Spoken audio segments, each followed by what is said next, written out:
¿Qué tal, amigos? Muy buenas noches. El día de hoy me encuentro con una estrella del rock.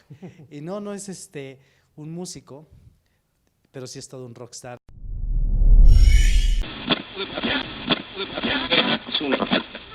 Es un personaje que ya tiene su nombre escrito en letras de oro en la leyenda, bueno, en la historia del rock mexicano, y él es el periodista Chava Rock. Un aplauso a Chava, por favor. Gracias, público conocedor. Chava, ¿cómo inicias en el periodismo del rock? Fíjate que siempre, yo creo como es el rock and roll, la contracorriente. Soy de esos chavos como que todavía no sabía bien a qué me quería dedicar, pero sí sabía qué es lo que me gustaba. Y entre esas cosas que me gustaban pues era la música y era el rock. Entonces, esos caminos me llevaron a conocer amigos. Yo soy hijo único. Entonces, para que yo conociera parte de rock fue gracias a amigos y a los hermanos de mis amigos que empezaba a escucharles discos que de los Beatles, que de los Rolling, que de Led Zeppelin. Entonces, nombres como que no me decían nada en su momento, ¿no? Pero esas fueron como que mis primeras referencias y eso me llevó a que alguno de estos amigos me llevó a un tianguis muy popular aquí en México que se llama el Tianguis del Chopo.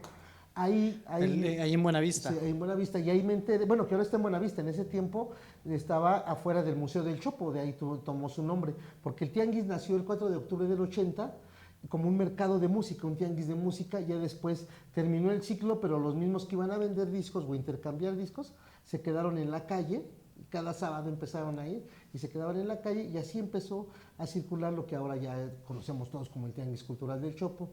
Ahí yo llegué a ir porque ahí nos informamos de qué conciertos había gratuitos, yo era todavía menor de edad, cuál podía ir, y ahí conocí entonces una persona de nombre Vladimir Hernández que iba a editar una revista de rock mexicano, y me dijo, oye, ¿tú vas a conciertos? No, sí, dice, ¿no te gustaría escribir? Porque yo voy a hablar de rock mexicano, pero nadie quiere hablar. O sea, tú hasta ese momento no sabías, no, o sea, nada de periodismo, nada.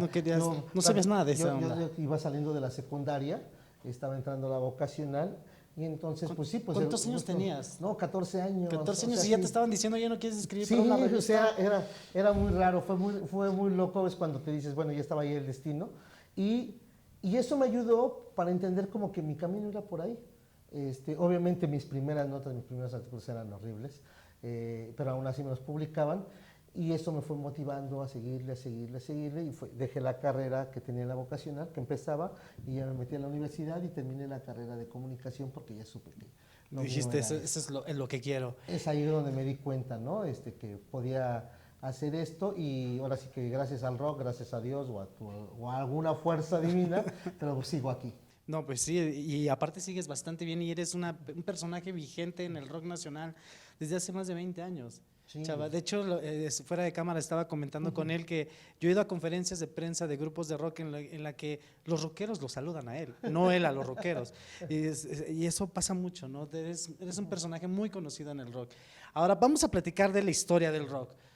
¿Cómo viene esto? ¿De dónde nace? Porque en los 60 existían los cafés cantantes y el rock de imitación en inglés. No, a ver, platícanos cómo empieza. A grandísimo rasgo, la historia es preciosa. O sea, el rock and roll, sabemos, es una influencia extranjera, es una música que no nació en México, pero aquí la adoptamos muy bien, ¿no?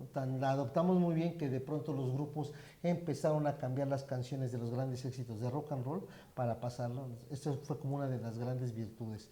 Y otra de las grandes enseñanzas fue que empezamos a cantarlo en español. No fue el primer rock and roll en español en México el que sonó o hecho por mexicanos. Aquí, por ejemplo, los Yopis, que era un grupo cubano, con Estremécete sonó y pegó en la radio. Y de pronto la gente de las disqueras empezaron a decir, oye, esto le está gustando a los chavos ahora, ¿no? Hay que grabar de esos. Y de pronto dijeron, pues ya tenemos grabado uno, pero no lo hemos sacado. ¿A quién? A los Locos del Ritmo. ¿En serio? Sí, y traen hasta canciones originales. No lo podían creer, ¿no? Que es la banda donde está Rafael Acosta, que él es el autor de lo que se considera el primer rock original, o rock and roll original mexicano, cantado en español, que es el tema de Tus Ojos. Tus ojos, lindos son tus ojos. A la distancia, pues es una super balada, ¿no? Sí, es una super baladota. Sí, pero hermosa, además, que perdura y que se sigue cantando. Y Y con esto te digo que nosotros llevamos la delantera, nosotros quiero decir en México, llevamos la delantera en muchas cosas a nivel internacional, sobre todo esto que era cantarle en idioma en español. Y así lo han dicho gente como Charly García en Argentina o Miguel Ríos en España, que ven como una fuerte influencia en su música, a Enrique Guzmán, por ejemplo, ¿no? Con los Teen Tops, ¿no? Que de pronto ese feeling para cantar la de pop. Y después Enrique Guzmán sale de los Teen Tops, Y ¿no? después, Se vuelve solista. ya después se vuelven solistas, pasa la industria del disco, mete mano y ve que es mejor trabajar con solistas que con grupos, porque eso los puede moldear mejor, manipular mejor y hacer vender un poco más y convertirlos en estrellas de cine. Y los desmantela, ¿no? Porque de algún modo desmantela las bandas, va haciéndose una transformación. Ya vemos que era un proceso normal y natural, porque muchos jóvenes empezaron a tocar rock and roll, pero prácticamente en sus escuelas, ¿no? Salieron de la secundaria y salieron de las prepas y se empezaron a montar instrumentos. Así es como nacieron prácticamente las primeras bandas, y hay que, o sea, creo que no se les ha dado el valor que se merece dentro de la historia del rock, porque nada más se recuerda obviamente a los legendarios, ¿no? Como Enrique Guzmán, Alberto Vázquez, César Costa, Muñiz, sí, o Manuel Muñoz. Manolo Muñoz, perdón. Que gran cantante, además tapatío, una gran voz. Ellos, pero además todos los otros chavitos, la verdad pusieron un gran ejemplo, porque no había música para jóvenes en ese tiempo.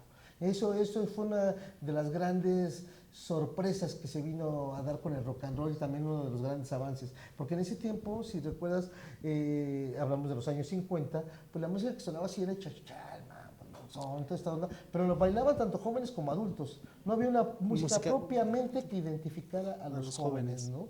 Como llegó a ser con el rock and roll, ¿no? Y de pronto a nivel internacional, pues hay varios padres, ¿no? Ahí está el rey, por supuesto, Elvis Presley, está el padre como... Es lo que te iba a preguntar, a falta de música mexicana para jóvenes, ¿qué pasaba en ese entonces con la música de los Beatles, de Elvis Presley, aquí en México? Los Beatles ya llegaron un poquito después, pero por ejemplo, aquí los primeros que empezaron a tocar rock and roll fueron las orquestas, porque sonaba mucho la música de orquestas, como la de Venus Rey, ¿no?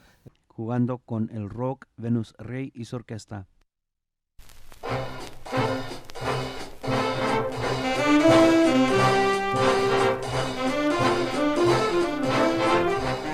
Los que estaban interpretando swing, estaban haciendo ese tipo de música. Recordemos, por ejemplo, la primera mujer cantante de rock que vino aquí, pues, era Gloria Ríos, que no tenía tanto que ver como con el rock and roll, pero fue de las primeras que lo empezó a hacer. Todo esto fue como carne de cultivo para que de pronto, ya a fines de los 60, ya empezaran a surgir bandas importantes como los OVNIs, que ya traían ahí una especie como que de psicodelia, algo ya más avanzado y ya más cercano a lo que íbamos a escuchar en los años 60, que es cuando obviamente ya tiene más importancia Inglaterra dentro de este género musical, y con estas grandes aportaciones como los Kings y los Beatles, ¿no? Y de pronto en México pues empiezan a surgir como que este tipo de grupos, ¿no? Y de pronto ya veíamos ahí que estaba armando la revolución de Emiliano Zapata, por ejemplo, ¿no? Que a lo mejor muchos conocen por la película de la verdadera vocación de Magdalena, que ahí sale la revolución de Emiliano Zapata, y la historia es muy padre porque es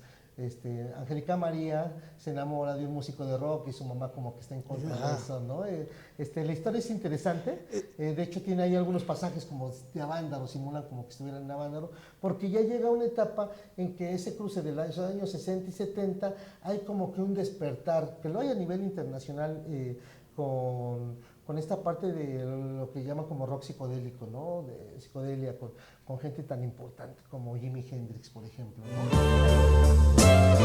Día tras día los meses se van, no sé ni cuándo ni cómo vendrás. ¿Qué pasó ahí en Avándaro, amigo? Uno de los organizadores fue Luis de Llano. Sí, hubo 3 organizadores, digamos, muy fresitas. Uno de ellos eran juniors, en realidad, más bien todavía no existía el término de tan fresa. De pronto alguien está manejando a Fobia, Zoé, como a 8 o 10 bandas de las más conocidas, ¿no? Y de pronto ellos, por ejemplo, Caifanes, en las pruebas de sonido empezaban a tocar como divertimento La Negra Tomasa. O sea, no estaba planeado, No estaba planeado, para ellas. No la grabaron en el primer disco, ¿no?